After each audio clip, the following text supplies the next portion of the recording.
Hello, and welcome to the Garden of the Black Roses.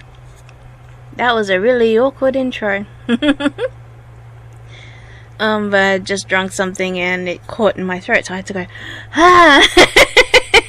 Anyway, this is fanfiction. This is the next 2 chapters of my Ragnarok Online Fanfiction.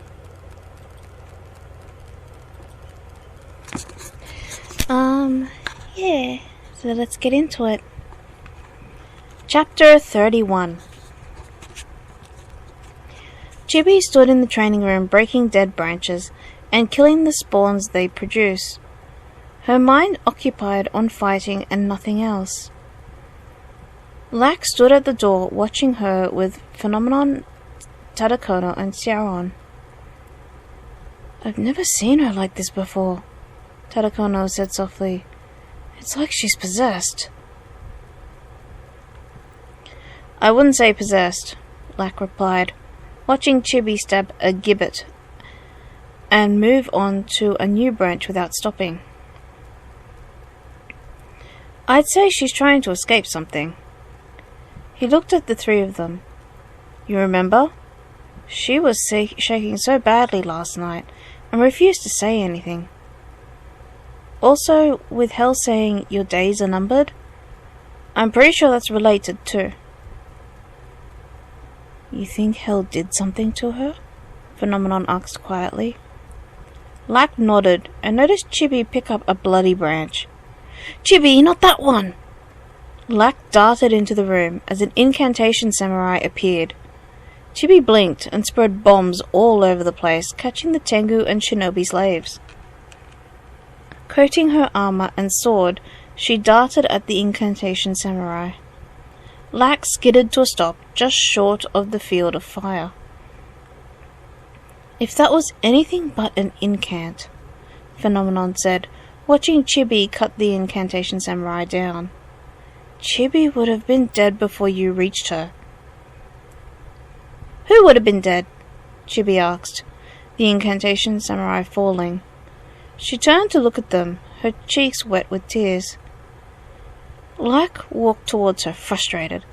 Grabbing her wrist, he knocked her to the ground, pinning both of her wrists under his hands. "Enough!"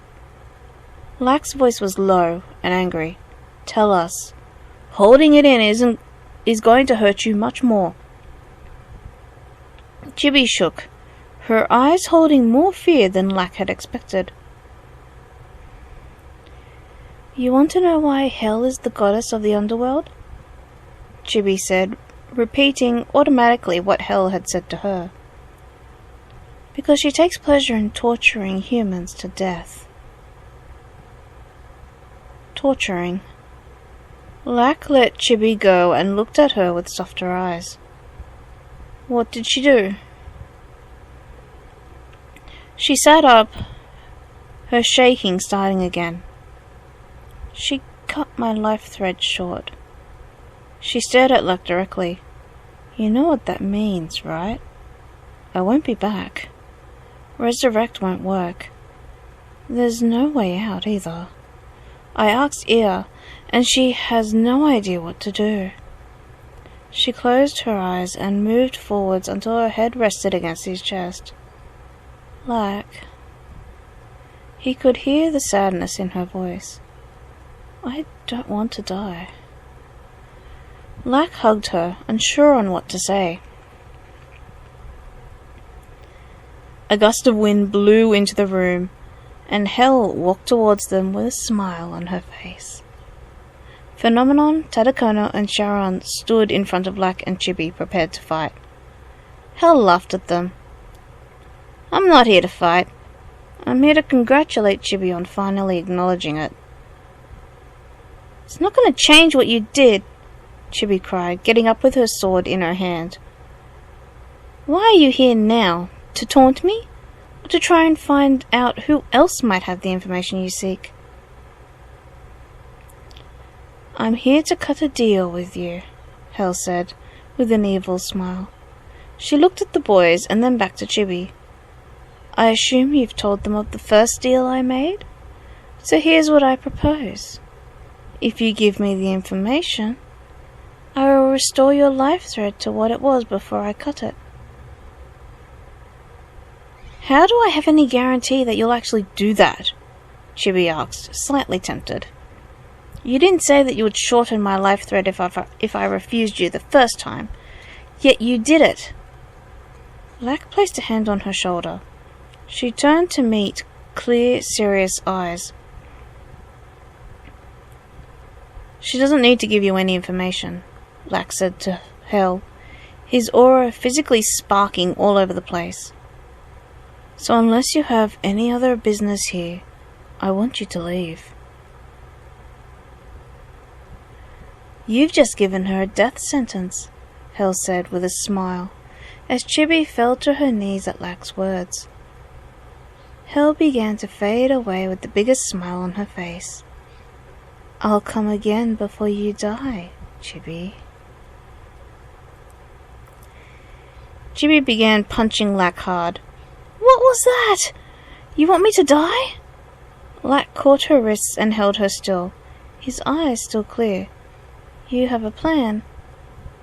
Chibi stared at him incredulously. Call Ia for me, Lack said calmly. Also, you'd have given all of us a death sentence if you give her the information. That's why she's trying so hard to get it out of you. It's possible she has no way of defeating us without the information she wants from you.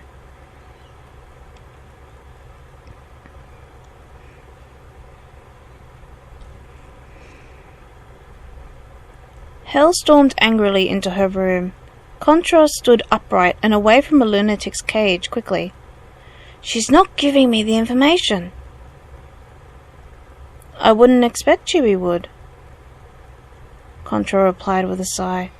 She's the high seat of the Alchemist Society. It's expected she'd hold to the code more strongly than any other alchemist. She wasn't the one who refused me this time, Hel said, feeding a lunatic a carrot with blood from 3 mediators.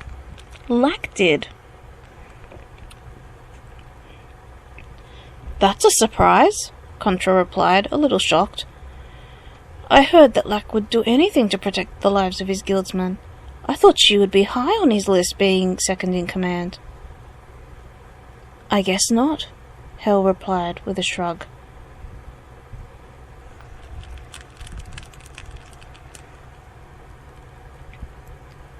Possible, Ia said, listening to Lack's idea.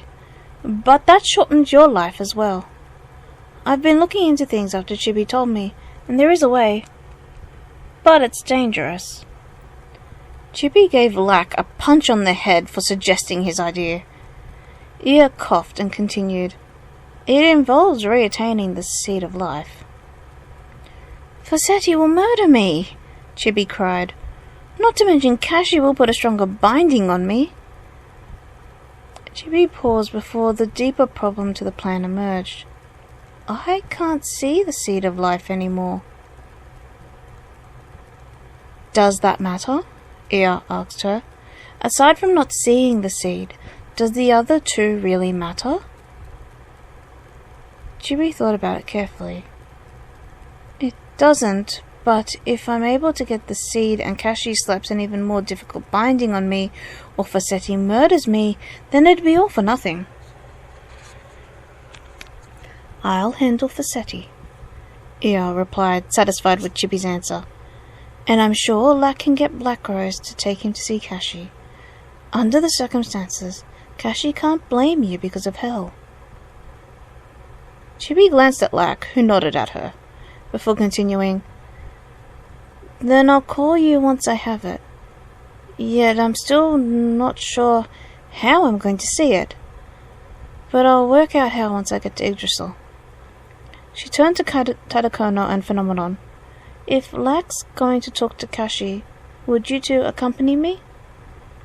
She winked at Sauron and added, I need you to keep Lack out of trouble. Not funny, Lack grumbled. Come by my room before you go. I want to give you something. Chibi jumped and hid behind Tadakono. Lack gave her a dirty look before adding, Not what you're thinking.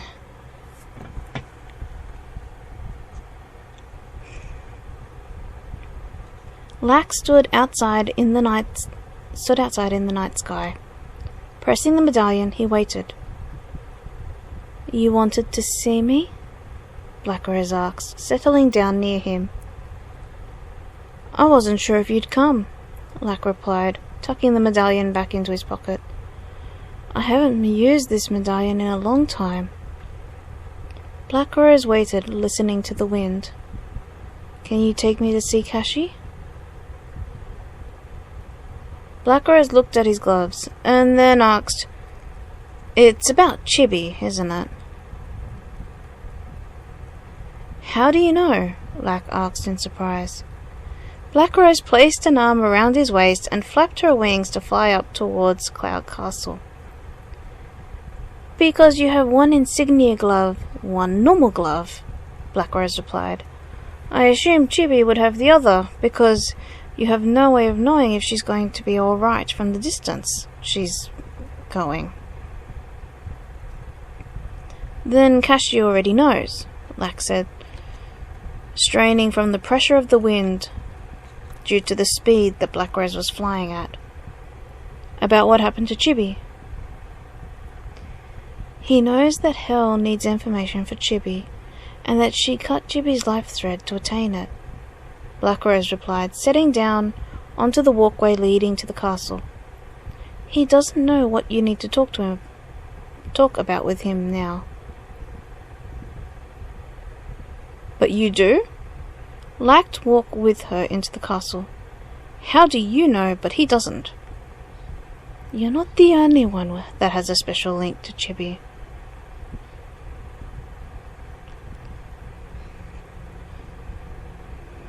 Chibi pulled the insignia glove Lack gave her onto her right hand. "This is why I hate leaving Lack behind," she murmured to Tadakono and Phenomenon. "He gets all overprotective, then gives me one of his gloves to make sure I'm okay." "If I remember correctly," Tadakono said, giving her a small poke, "you took it once." "That was to fight my shadow," Chibi snapped back. "And I guess in a small way to let him know if I needed him as soon as possible." "I hope nothing happens to Lack while I'm gone. I'll murder Black Rose if she breaks her promise." "Shall we get going? Warp Rod doesn't have a function to warp to the base of Yggdrasil. We'll need to go to Niflheim and make our way from there."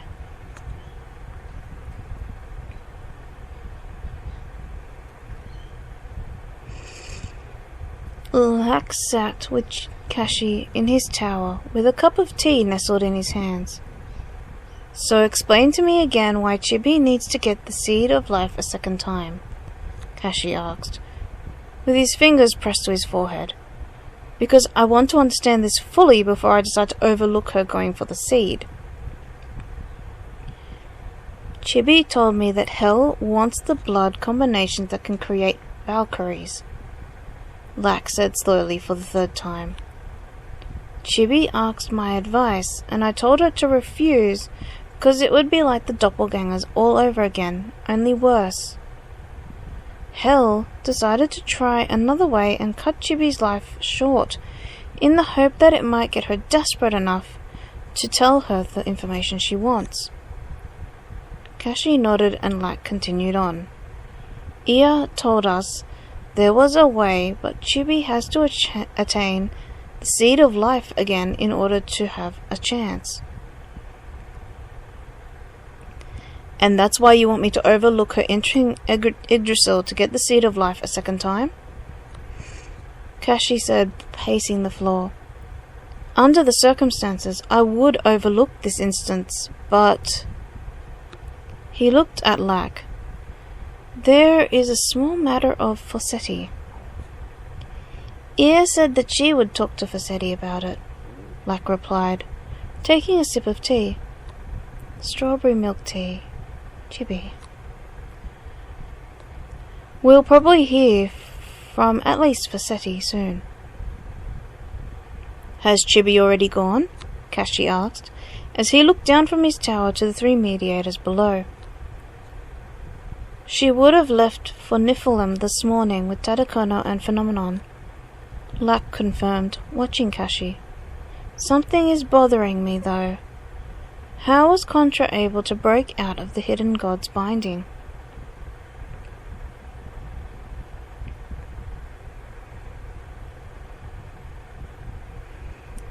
You're going to be absent for a while? Shadow cried, watching Black Rose brush her hair. Did you really need to make that promise? You know how we three were created, right? Black Rose asked, putting down her brush and picking up her cup of tea. Sensing them shake their heads, she continued. We aren't human, like Kashi, Novus, and Palador. We lack memories from the time before we became mediators. But... Shadow touched her chest, knowing it was true. What are we, really? Alchemical creations made by Kashi, aren't we? Balos said softly, looking up and noticing Kashi watching them. He created us with the blood of various strong people, much like what Hell is trying to do now. Correct. Black Rose closed her eyes.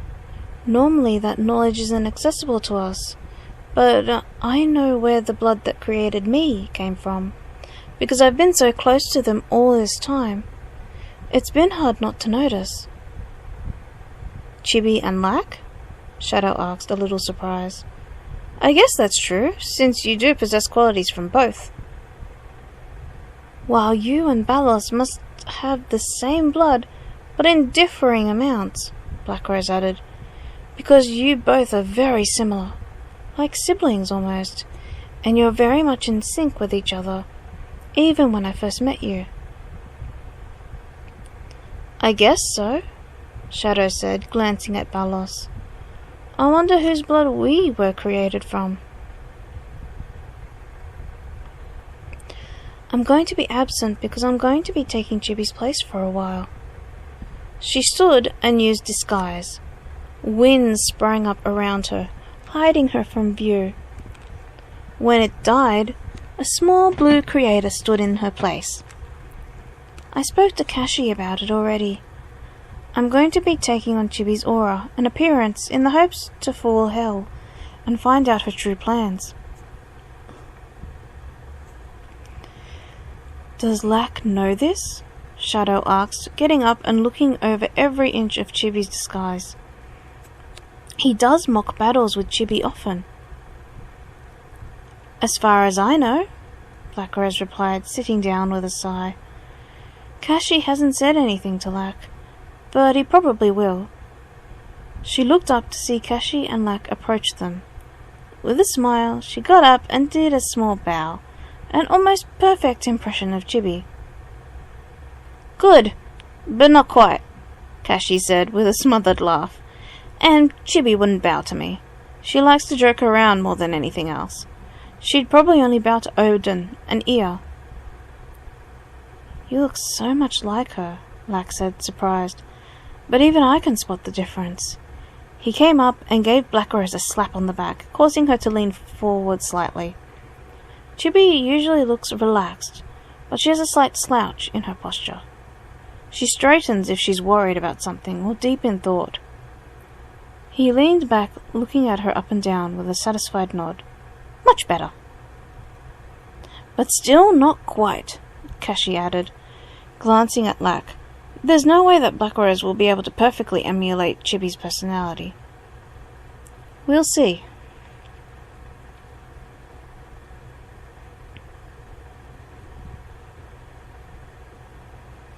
Chapter 32. Black Rose walked through the halls of Fight Club, a little nervous. She could feel eyes on her from everywhere. Is this what Chibi goes through every day? Or am I doing something unusual? Chibs? Illusions came running up and gave her a pat on the back. Black Rose turned to look at her, causing a slight reaction from Illusions. Not preoccupied today? Black Rose shook her head. Illusions smiled, and Black Rose gave a mental sigh of relief. Lack asked me and Bright Eyes if we could go hunting for dead and bloody branches. Want to come along? Black Rose froze, not knowing how to respond. Shit, what do I say? Chibi and I had a prior agreement this morning, Lack said, stepping into the hallway. Black Rose kept still, not giving away her surprise. Lack came up and placed a hand on her shoulder. Illusions narrowed her eyes at Lack. We'll get going then. She turned and disappeared down the hall. Lack turned to face Black Rose. I can't keep bailing you out. They're bound to notice if they haven't already. I can't help it, Black Rose replied, knowing that he was meaning Chibi's death sentence and her disguise. Choosing her words carefully, she added, I just don't feel right at the moment.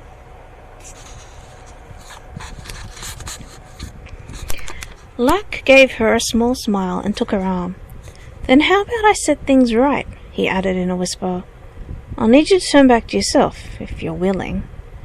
I can't... With you looking like Chibi, that is. Black Rose searched his face for any sign that he was joking. Finding none, she said, Alright. That was a quick exhalation. Oh my god. Okay. Lack and Chibi are acting weird, Illusions said, suddenly to Bright Eyes and Sharon.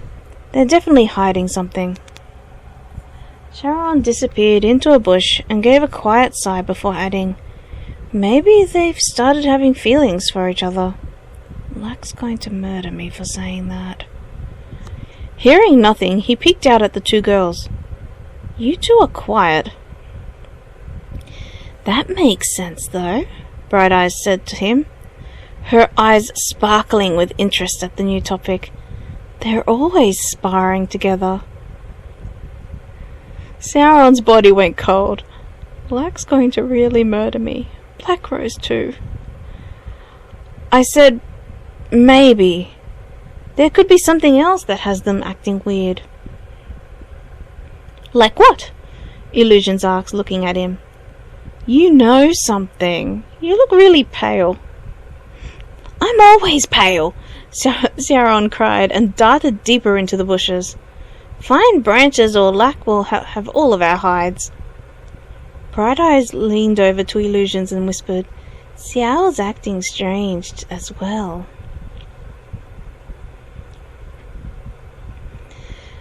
Black Rose sat on the end of the bed and recast disguise to return to looking like Chibi. You really like enjoying yourself, don't you? Lack gave a small shiver and smiled. Why can't you with Chibi? I'm sure if you asked her, she would. Because it does feel like she's my sister, Lack replied, pulling on his shirt.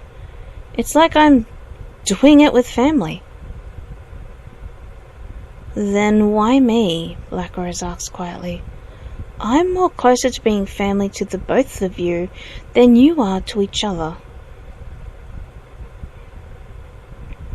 Because I don't get that feeling with you, Lack replied, walking to the door and opening it to look around. Besides, he looked back with a smile, it's not every day you can get into bed with a hidden god. Black Rose threw his pillow at him, only to hit the back of the door. Not funny! Getting up, she placed her ear on the door, listening for any sound. What am I doing? Lack's all happy again for some reason, Bright Eyes said to Illusions with a sneaky smile. I wonder. They whispered to each other, causing Black Rose's face to go red. That's got to be it! Sauron's right! Black Rose waited for them to move away before she left Lack's room. He's going to murder the guild at this rate. It would have been easier to tell them Chibi's situation and work from there. Spotting him walking into the foyer, she hissed in his ear, You know what they're saying about you and Chibi now? Lack shook his head and leaned against the wall, as if waiting for someone. Black Rose whispered quietly what she heard from Bright Eyes and Illusions. Lack gave a visible shiver and closed his eyes. "I'll deal with it somehow," he said softly. "That aside, you, as in Chibi, have to go to the Alchemist Society soon. Just like I have to go and make my appearance at the Monk Society to try and keep the peace there."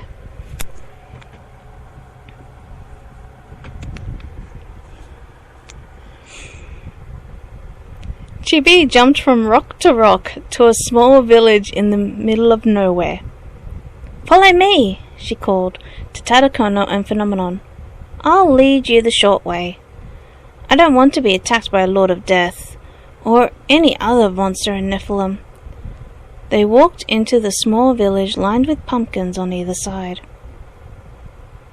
"It's been a while." An ethereal assassin cross walked towards them, his Fight Club tattoo a dark spot on his neck against his pale translucent skin. "No one has visited me in a long time." "I need to enter Yggdrasil, Ethan," Chibi said softly. She smiled and rested against a nearby tree. "You can probably tell why." "Your life thread is incredibly short," Ethan said, looking at her up and down. "Not because of an experiment either. Hell has cut it. I can see how much time you have left." Seeing Chibi's expression, he added, "I can't tell you. It's a part of Kashi's binding on me." He looked up at the sky. "You're in luck. I just received permission for Facetti to let you into Yggdrasil." He looked at Tadakono and Phenomenon. "But only you. Your bodyguards need to stay here." "But in Yggdrasil there's—" Chibi trailed off, noticing Ethan look back up to the sky. "What is it?" "Facetti wants to make sure that it is fated for you to return your life thread this way," Ethan said, listening to Facetti's voice. "He says that if it's not to be, then the fated way will appear." Chibi shivered at the way Ethan trailed off. A tear trickled from Ethan's eyes. "So if it's fated for me to be killed by Nihog, I can't. Niog." She looked at Ethan, who nodded in answer to her question. "When I return, do I return here?" Again Ethan nodded. "Then I'll go." Ethan walked down the stairs leading to a very ancient doorway that was twisted and gnarled, like it was created from a tree root. He opened it and bowed. Chibi closed her eyes and took a deep breath. She felt something clip onto her left ear, and someone replaced her left glove for a coarser, heavier glove. "My marine spear earring," Tadakono whispered in her ear. "It will allow you to use magnum break." He placed a hand gently on her head. "Make sure you come back." "Something I used to use as an acolyte before I learnt how to heal," Phenomenon whispered in her other ear. "A Vitata glove." His hands held her left one. "Make sure you return it to me." Chibi opened her eyes and stepped towards Ethan. She felt, if she said anything, that she would cry and not be able to continue on with her determination to restore her life thread. Ethan raised his hands and clipped another earring on her right ear. Chibi looked at him curiously. "You made this for me in return for the favor you asked. Do you remember?" Chibi nodded with a smile. "You keep it. I can't use it anymore in this state." "But," Chibi replied, with tears trickling down her face, "this is yours, made with your doppelganger card." Ethan shook his head and took her arm, directing her into the door. "I don't need it back, but I want you to come back," he said, and closed the door, leaving Chibi at the entrance to Yggdrasil.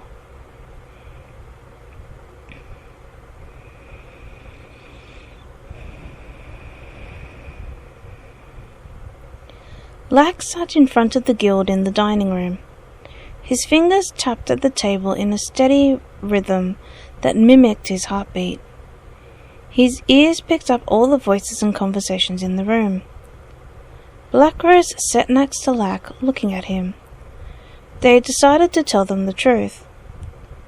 Touching his tattoo, he gave a silent command to the room to remove and seal out all non-Fight Club members. He paused and added a command to leave Blackrose where she was. The doors around the dining room slammed shut, making everyone jump in fright. "If I can have you all seated," Lack said, his voice carrying without him projecting it over normal tones. "And quiet. I have something to tell you all." The guild felt silent and drew their attention to Lack. He stood and looked around the room. "As you all know, that myself and Chibi were frozen in the ice cavern. The ones who froze us there were Hell and Contra. Contra's name caused everyone to break out in whispers. 'Silence, please.' He moved his left hand and took Blackrose's. Blackrose stood and closed her eyes, and gave a small nod to everyone before opening them again. Since then, Hell has been after... She paused and looked at Lack, who nodded. Been after the knowledge Chibi possesses. Whispers broke out again. Blackrose turned back to her true self and looked at them. Hell tried to attain the information from Chibi to create a force stronger than the doppelgangers that Loki made. Chibi refused, and Hell cut her life thread short to force her to reveal the information out of desperation. Shocked silence greeted her words. Chibi has gone to Yggdrasil with Tadakono and Phenomenon to search for a way to restore her life thread. She changed back to looking like Chibi, and softly added, "I am here to keep the flow going. Originally we decided to hide it, as all of you hold loyalty to each other, and knowing this would hurt some of you. But because of the absurd gossip you are all spreading," Lack said, slightly angry, "we decided to give you the truth and see how that sits with your annoying gossipy theories." He sat back down heavily in his chair. Blackrose sat down a bit more delicately and looked at him. "I don't want to hear about how Chibi and I are together.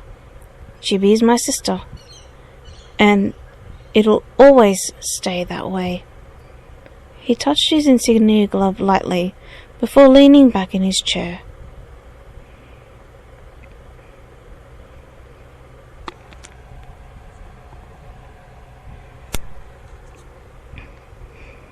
It's warm. Chibi walked along the thick roots of Yggdrasil with Flight floating at her side. I wonder why. She tugged on the glove sharply. Feeling it go to normal temperature again, she sighed. I guess it's all right. If anything had happened to Lack, it would have gone cold and disappeared completely. Who dares enter the sacred realm of Yggdrasil? A voice called from the distance. Chibi froze and looked in the direction that the voice had come from. It is forbidden for those who have been here once to come again.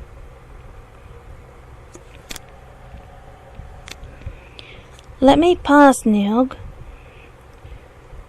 Chibi called out towards the giant dragon in the distance. I have been given permission by Facetti to be here. Come closer so I can see you, he called back. Chibi walked towards him until she was just outside of flame range. You won't come closer? I've been captured by Loki and fooled by Hel once, Chibi replied, keeping her eyes on the dragon. I won't be made a fool of by another of Loki's family again. She gave a small bow. Even if it is you, Niog, I fear I cannot come any closer. Being cautious, Niog laid down and rested with his wings curled on either side of his body. While you may have Facetti's permission, I know that if you are alone, that it is also a test. He flapped his wings. Sit, rest, and then we'll fight. I'm the barrier between here and the heart of Yggdrasil.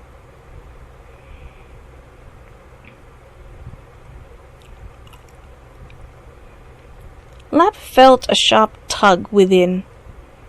She got angry at me from that distance?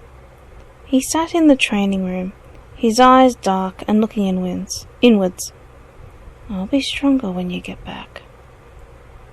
Falling into his spiritual power, he sat down in the center of the circle and began his meditation. Sharon watched him from the doorway for a while before leaving for Velvet Touch of Inishi. I need to ask Mike. He was with Chibi the last time, so he'd know. His memories of when Tadakono, Phenomenon, and himself were trapped in Yggdrasil left him feeling uneasy. Off to see Mike? Mina asked quietly. She stepped into the foyer with bright eyes and illusions to meet him at the door. Sharon nodded, and with his hand resting on his sword. Mind if we come as well? I don't mind, Sharon replied, looking back towards where he came from. I haven't told Lack though, so it would be absence without leave from Lack. Should be alright, Bright Eyes said, with a smile. We all know that after Chibi, it's you, Tadakono, and Phenomenon that run the guild. Therefore, Lack would be more lenient with you than he would be with me. Better yet, Black Rose stepped into the foyer. I'll let him know you have gone out. I don't want to know where, in case it's something he'd protest against. Noticing Sharon's expression, she added, Don't tell Mike that Chibi is in Yggdrasil. Lack wants to keep the information within the guild. She blinked, then smiled. Actually, I don't think you'll be able to say it now. Lack just used his guildmaster abilities to seal the information. No one in this guild can say anything about it now. So that's what he was doing, Sharon said with a small nod. I want to know what the inside of Yggdrasil is like. Asking you would be different because you're a hidden god. You're restricted to saying anything, whereas Mike isn't. Sharon gave Black Rose a nod and waved his hand in a sweeping motion to the girls. We'll be going now.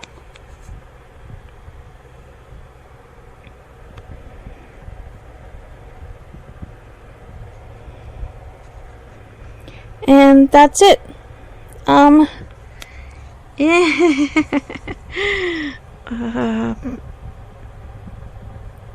was a little convoluted towards the end.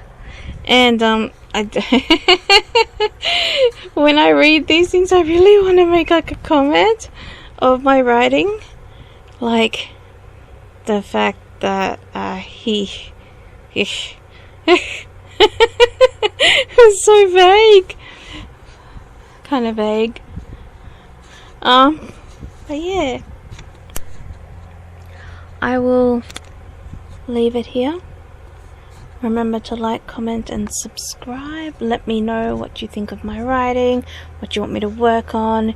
If you want to give me a little writing prompt, I could try that. Yeah. Anything, really.